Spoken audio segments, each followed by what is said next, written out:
Olá, vamos iniciar então a terceira aula sobre habilidades de comunicação em saúde, focado na relação médico-paciente. Como anunciado na segunda aula, nessa terceira eu vou trabalhar alguns conceitos importantes da psicologia médica, que são a transferência e a contratransferência, muitas vezes abordadas na semiologia da medicina como perfil do médico, perfil do paciente, e que eu trabalho de uma maneira lúdica e denomino de uma maneira lúdica como as máscaras médicas e as máscaras dos pacientes. Retomando um pouco a grande importância dessa conversa, e inicio com uma provocação que diz o seguinte: existe um movimento ao longo das décadas de uma tentativa, gosto de brincar que eu acho que é uma tentativa, de tecnologização da relação médico e paciente, né? Que é fundamentada por alguns princípios de que o médico não deve se envolver, o médico não deve influenciar, não deve se deixar levar, quem vê de fora vê melhor. E nessa tecnologização se coloca o distanciamento como uma ferramenta de eficácia clínica. Só que, do ponto de vista do trabalho que eu venho realizando, da comunicação em saúde, o distanciamento ele é uma ilusão. Ele é também uma máscara, né? Eu defender um lugar de distanciamento, ainda que esteja sendo tocada emocionalmente pela história de vida do meu paciente, ainda que eu esteja irritada com uma repetição, né, ou com uma não adesão ao tratamento, e eu assumir uma máscara de neutralidade, não é profissionalismo. Esse é um questionamento que eu faço. E acho que o conceito de transferência e contratransferência que a gente toma emprestado aí da corrente da psicologia, especificamente da própria psicanálise, que é ela que traz à tona essa compreensão desse mecanismo, para mim é muito claro que, ainda que a gente esteja se esforçando ao ponto de a gente ser capaz, às vezes, de mentir a nós mesmos como profissionais que não nos importamos, não há como você não estar em relação. Como eu disse na aula anterior, a comunicação ela é relacional, ela é interacional. Então eu respondo à medida da resposta do outro. O meu convite para essa primeira aula é abrirmos um espaço interior para pensar que não há neutralidade na clínica. E que a chave da clínica é a autoconsciência, é a autopercepção. É você ser capaz, enquanto profissional, de, como primeiro passo, identificar como é que te mobiliza internamente aquela interação com o paciente. Identificar ao ponto de você ser capaz de decidir agir ou não de acordo com o seu estado emocional provocado por aquele encontro. Porque quando a gente age racionalmente, num pseudo distanciamento da emoção, as chances de ruídos comunicacionais são muito maiores. A autopercepção, ela deve vir antes da percepção do paciente. Antes de você identificar o estado emocional do paciente, você precisa identificar o seu estado emocional. E o seu estado emocional enquanto profissional, cuidador, ele pode dizer muito do estado emocional do paciente. Por exemplo, eu sinto uma ansiedade e no momento em que eu identifico essa ansiedade durante o atendimento, que pode vir assim, nossa, estou me sentindo muito cobrada para dar uma resposta efetiva e rápida. A partir do momento em que eu sinto e reconheço isso em mim e pergunto ao paciente algo que me ajude a saber qual está sendo o nível de expectativa desse paciente, isso me ajuda a manejar a minha ansiedade e a do outro, caso ela esteja ou revelada ou escondida. Isso evita, por exemplo, com que impulsivamente um profissional de saúde, diante de uma cobrança do paciente, se defenda, dizendo: eu sou o médico, eu sou a médica aqui, eu sei o que eu faço, eu me formei aonde, eu fiz tal de especialização, eu sou o melhor na área, eu tenho certeza, se você duvida, busca outro profissional. Essas reações, ser reativo, vem desse lugar de não consciência do estado emocional do profissional. Então, o convite não é se envolva, né? Ao contrário de não se envolva, não é se envolva. Ao contrário de não influencie, não é influencie. É outra proposta, não o contrário. A proposta é: envolva-se consigo mesmo enquanto profissional. Seja capaz de separar o que é seu do que é do outro. Seja capaz de se abrir ao outro de tal forma que, inclusive em momentos de tensão, onde vêm acusações, julgamentos, você seja capaz de perceber o lugar do julgamento a partir do outro e não seu. Diminua as ofensas, diminui a autocobrança. Quando o paciente te cobra, ele está dizendo que ele está inseguro.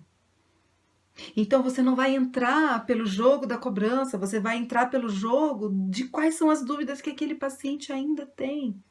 Quais são os medos, o que precisa ser transformado, no modo como você informa ou na quantidade de informação que você dá, novos exames. Essa aula, ela está focada justamente nesse convite, que é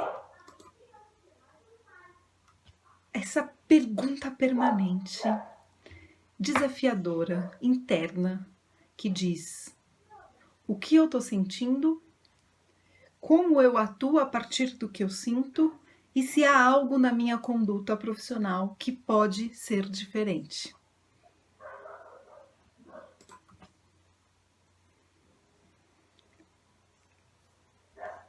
A transferência contra transferência, de alguns alunos confundem com o conceito de referência e contra-referência, não tem nada a ver, tá? Referência e contra-referência são os mecanismos de ordenação de um sistema e de um serviço. Transferência e contra-transferência são mecanismos projetivos que vêm da psicologia, que nos ajudam a entender como é que está se dando o jogo de desejos, expectativas nas relações humanas gerais. Isso quer dizer o quê? Que não há nenhuma relação humana, não só do profissional, que não passe por esse mecanismo. Então, o primeiro ponto é assumir: sempre ocorrem transferências e contra-transferências na relação profissional-paciente.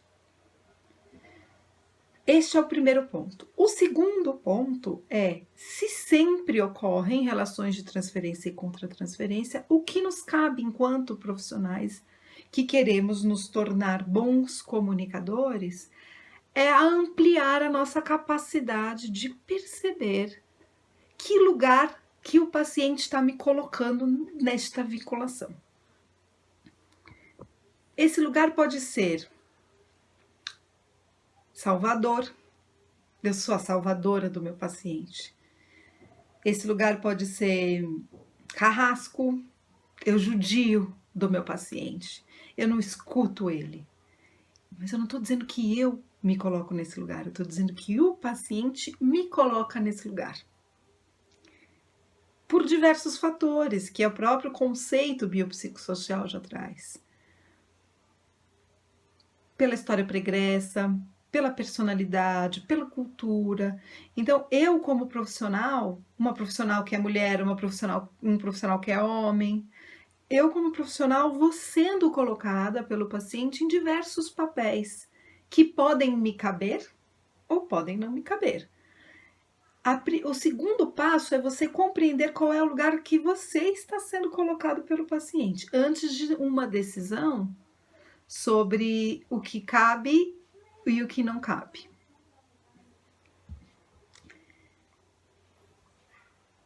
Dentro desse contexto que o lidar com as emoções do paciente é ensinado em comunicação como uma tarefa de muita delicadeza. Porque muitas vezes o constrangimento do profissional a lidar com um choro de um paciente, uma crise de ansiedade que o paciente pode ter diante de um quadro clínico, de uma conversa, uma entrevista clínica, muitas vezes o profissional toma para si essa reação. Então a primeira coisa que ele pensa, se eu não tivesse falado isso, não teria acontecido aquilo. Ou se eu não tivesse falado desta maneira, não teria acontecido esta reação emocional. E o trabalho que esta aula vai convocar é trazer a percepção, que a gente brinca muito em psicologia, que é assim, quando João fala de Pedro, a gente sabe mais de João do que de Pedro. Então, quando um paciente fala de um profissional ou atua na consulta de uma maneira emocional diante desse profissional, ele está dizendo mais dele do que do profissional.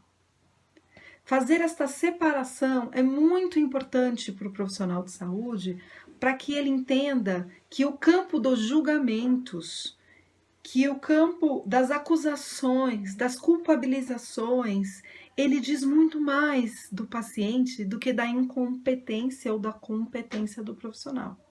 E aí eu digo do bom e do ruim, né? Quando o paciente diz para um profissional, doutora, você é a melhor médica que eu já conheci nessa vida, muito obrigada, eu agradeço a Deus. Aí o profissional fica feliz, né? Eu sou o melhor. Mas aí quando ele diz, você é o pior, o profissional fala, eu sou nada, eu sou o melhor. Eu tô falando dos dois polos, dos polos do profissional incrível, dos polos do profissional terrível. Esses lugares que o paciente nos coloca, diz dele. Aquele que elogia muito, vai dizer da necessidade que ele tem de receber uma atenção, muitas vezes, ou de querer estabelecer com você um vínculo em que ele é mais importante do que outro paciente, ele quer estar marcado na sua vida, ele quer ser especial para você. Receber os bons e os maus comentários, elogios, interferências, são ferramentas. Ferramentas para negociação de cuidado. Elas não devem entrar no campo da legitimação ou não legitimação da opinião que o paciente tem sobre o profissional. Elas vão dar pistas do que você pode melhorar nessa interação. E a melhora nessa interação comunicacional, ela vai refletir numa melhora da doença, do tratamento, do prognóstico. E aí, o profissional precisa começar a perceber que este mecanismo que o paciente faz de colocar um julgamento, uma percepção sobre quem é esse profissional, a gente chama de transferência, e este profissional realiza também um modo de ver este paciente que a gente chama de contratransferência.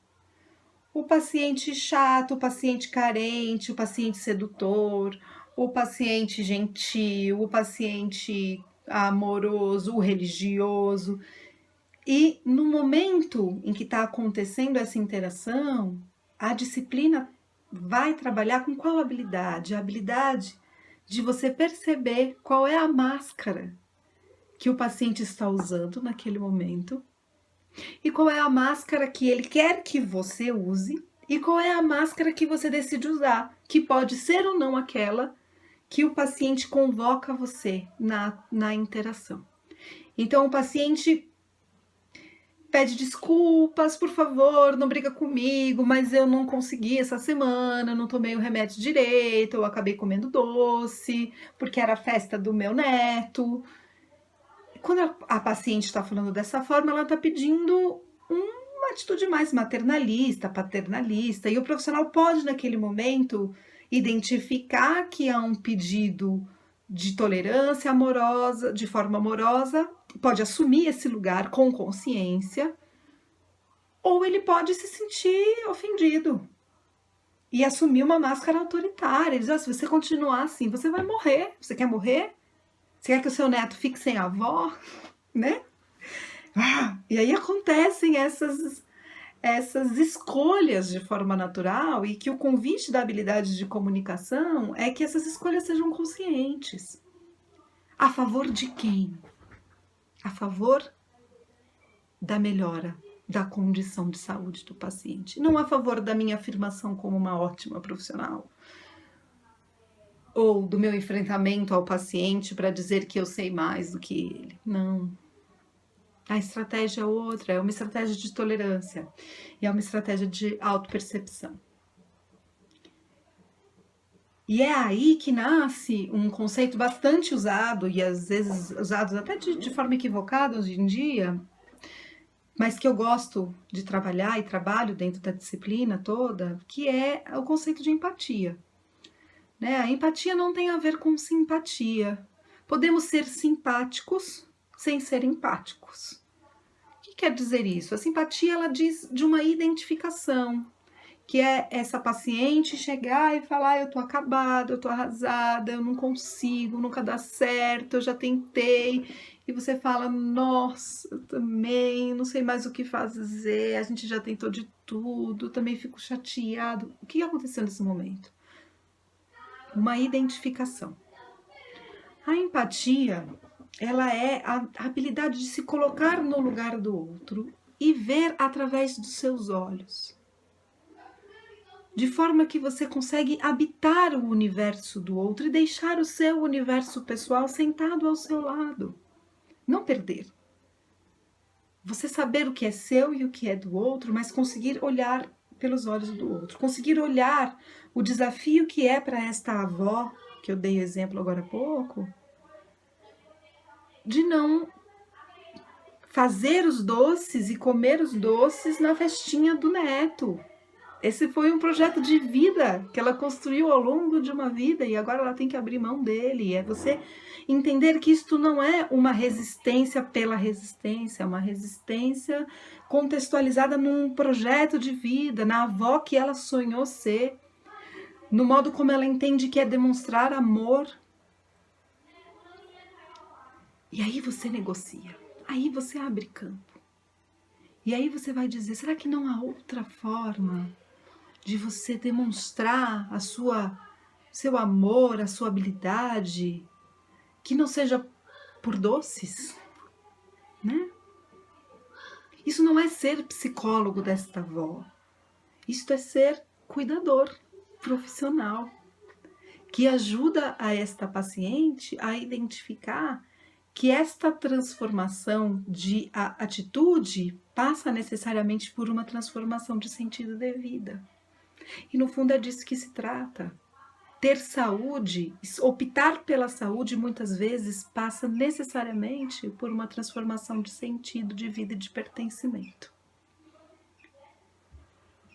Então a empatia, ela acontece quando temos uma autoconsciência, que é uma percepção de si, que foi o que eu disse que é o primeiro passo.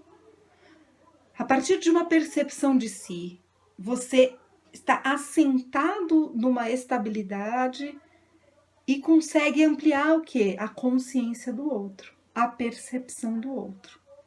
E isso te proporciona uma visão de perspectiva do caso. E quando você tem essa visão ampliada do caso, começam a aparecer pontos de flexibilidade.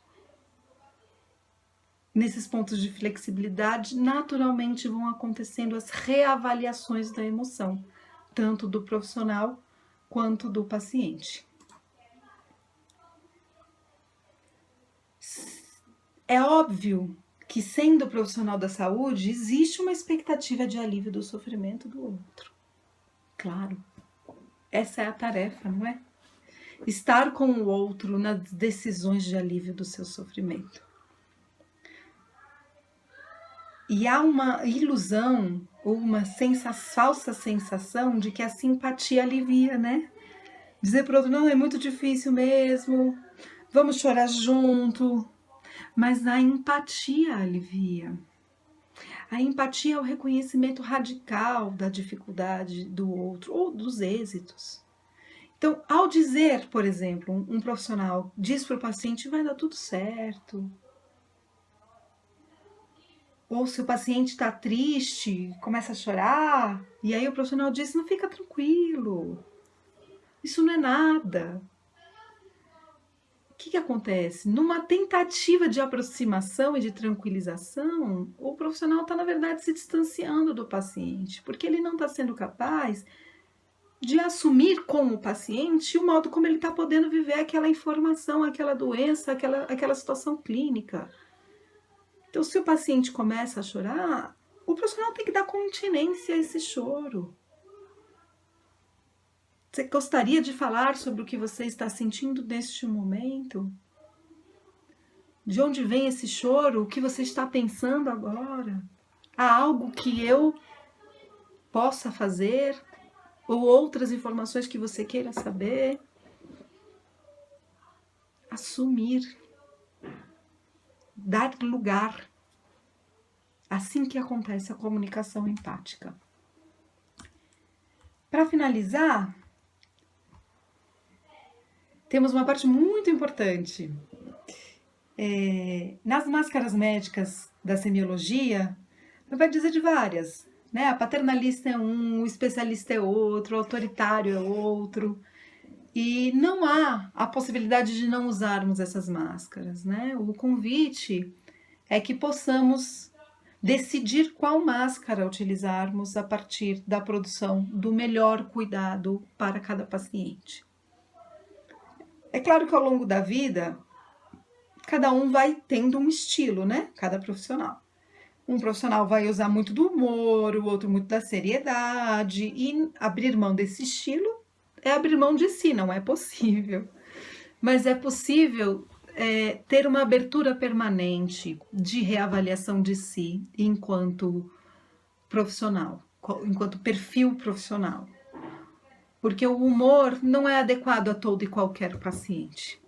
Assim como a amorosidade, né? O mais paternalista, maternalista, não é uma postura adequada a qualquer contexto.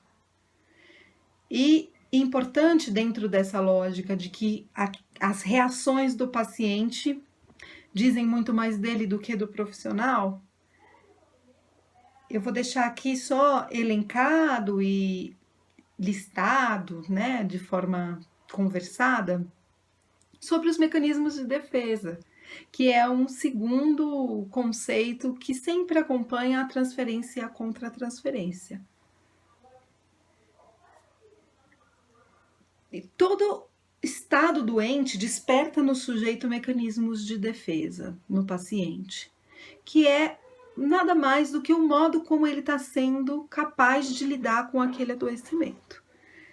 Então, nós estamos falando de negação, que é quando o paciente se nega a compreender a gravidade da doença. Então, esse caso que eu falei da senhora que faz o consumo dos doces numa lógica de troca de amor com o seu neto, ela está negando. Ela tá negando que essa atitude pode ter um impacto definitivo no estado de saúde dela. Outro mecanismo de defesa muito comum nos estados de adoecimento a gente chama de repressão ou recalque, que é quando o paciente esquece episódios traumáticos que podem ter uma relação direta com o paciente. Isso é bom de ter atenção, nós profissionais de saúde, porque às vezes o paciente vem acompanhado e o acompanhante relata um episódio que o paciente diz isso não aconteceu. E geralmente são episódios relacionados com violência, abusos, cenas que ele pode ter visto que não necessariamente aconteceram com ele, contra si mesmo. Outro mecanismo muito comum de defesa é a racionalização, que é esse paciente brincando, né? Esse paciente Google, que já chega com o diagnóstico pronto Só quer a confirmação, já sabe inclusive como vai ser o tratamento e não importa a gravidade da doença, ele racionaliza e se atém e pede do profissional sempre as descrições fisiológicas da doença. Isso muito é um mecanismo muito para que o paciente utiliza para ter uma sensação de controle. A formação reativa é como uma reação impulsiva, às vezes no sentido oposto, então você transmite uma má notícia e a pessoa ri ou muda de assunto. Às vezes é como uma reação mesmo, né? Recebe uma má notícia e reage atacando, física às vezes, né? Num limite fisicamente o profissional ou ameaçando. Um outro mecanismo de defesa é a regressão, que se dá então por um afrouxamento nas funções e atitudes adultas, né? Então, o paciente que pede colinho, sopinha, fica manhoso, choroso, muito comum, né? Acho que quase todos nós humanos, quando nos colocamos numa situação de vulnerabilidade, de dependência de cuidado e apoio do outro, se torna mais regredido, digamos assim. Alguns atores identificam a depressão também como um mecanismo de defesa, que é quando, mesmo em estados de melhoria, o sujeito não apresenta uma mudança do estado emocional da tristeza. Então, o mecanismo de defesa nada mais é que é o jeito que o ser humano encontra para lidar com um fator de desequilíbrio. Então, quando ele é abalado por uma ameaça, ele se defende de uma forma não muito eficaz, né? Porque negar a doença não é eficaz, regredir não é eficaz, mas não é algo que se evita, é algo que acontece. E reconhecer isto no paciente ajuda a fazer o manejo clínico, porque a confrontação, às vezes, confrontar, você já cresceu, você sabe cuidar de si. Confrontar não vai tirar o sujeito, às vezes até aumenta a defesa, porque quando nos sentimos atacados, aumentamos a nossa força de resistir, tá? Essa é a ferramenta importante do profissional, entender qual é o mecanismo de defesa que o sujeito está implicado e atuar em parceria com esse mecanismo e não enfrentando esse mecanismo com muita intensidade, porque a chance do paciente ampliar ainda mais a sua regressão, a sua negação ou a sua reação é maior, tá bem? Então, para fechar essa conversa,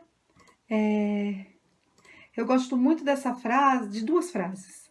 Uma que é: surpreenda-se com a gratidão que muitos pacientes demonstram pela oportunidade de serem ouvidos. Nós sempre nos colocamos num lugar de fala e ocupar esse lugar de escuta é realmente mais gratificante do que o lugar de fala do ponto de vista do vínculo e do cuidado clínico. A outra frase que eu gosto muito sobre empatia, que é: deve-se encontrar a distância adequada, um ponto a meia distância entre confundir-se com o paciente ou distanciar-se defensivamente. Assim, nós estamos falando do quê? Não considere as manifestações do paciente como pessoais. Considere como características do paciente que precisam ser percebidas e manejadas de forma a desobstruir a relação e favorecer as duas agendas em pauta, a agenda do paciente e a agenda do profissional. Muito obrigada.